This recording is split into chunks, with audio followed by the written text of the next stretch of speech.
Okay guys, we're back out here. It's Friday at 6 o'clock. We're gonna toss that fender on and start blocking it. This looks like it came out good. I'm gonna throw a quick guide coat on here. And as for this thing, for you dizzy. Oops, it turned into a Tecumseh motor. It's supposed to have a 3.5 on here, so we'll put the 4 on here. And work on this some other time. Okay, we're getting there. Got the fender laid back on here. This one I want to bolt on, because this one kicks out unless it's bolted on. So there's no way to block it unless this one's bolted. So we'll put one bolt on the top, underneath, maybe something in the front. Situate it. I don't have the bolts in here. Only have one bolt here, one bolt there, lower bolt here, and then my stay that we made. So that's enough. I think we're doing okay.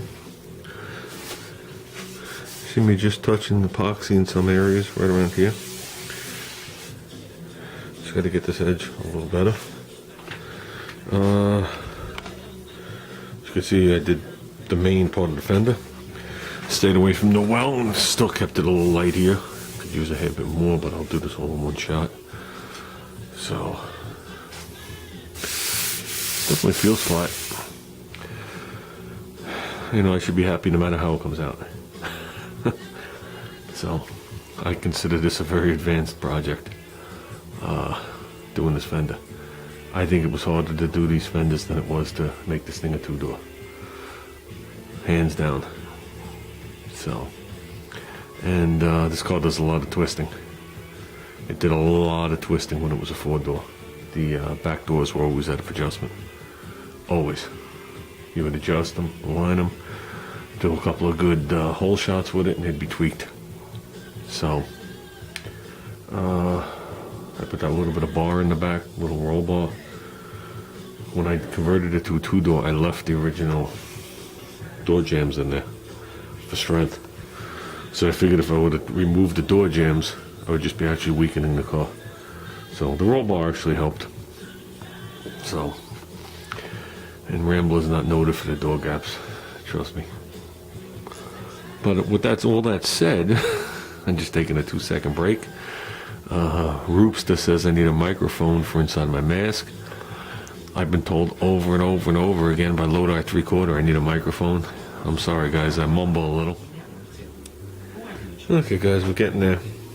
Did all down there. Like I said, this is a heavy blocking. This is my first one. I don't care if I go into the epoxy a little. Seems like it stayed in here, an area I suspected. That seemed to have I wore it off. Like I said, it's nothing. I can't even feel the Bondo. So if it's there, it's so thin. The weld seam is right here. So if there's anything here, it would be very thin. At this point, I don't feel it. The only way to test it is to finish sanding it. I'm down over here now, and to recoat it. That's what I'm planning on doing. So that was pretty uneventful down there. Touched metal just right here though. So we're gonna touch up those areas. Anywhere I touched metal, that's about it so far. Let's block a little more. That's it guys, we're done for tonight. I got the whole fender minus this lower stuff right here. We even got behind the bumper. So, like I said, only one little tiny little dots where I touched metal. The rest of it is where I hit epoxy. Like this right here, I hit a shiner. But the rest of this here that you see is epoxy. So, fender looks so funny. It's not exactly bolted on right. Sticking out. But I think that's it for tonight, guys. What time did I start? I don't know. It's almost 20 after 8 now. I think we did this fender in only 2 hours. Last time it took me 3. Getting faster.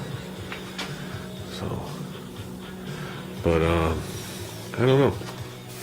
Like I said, I don't know here I seem to have left some of the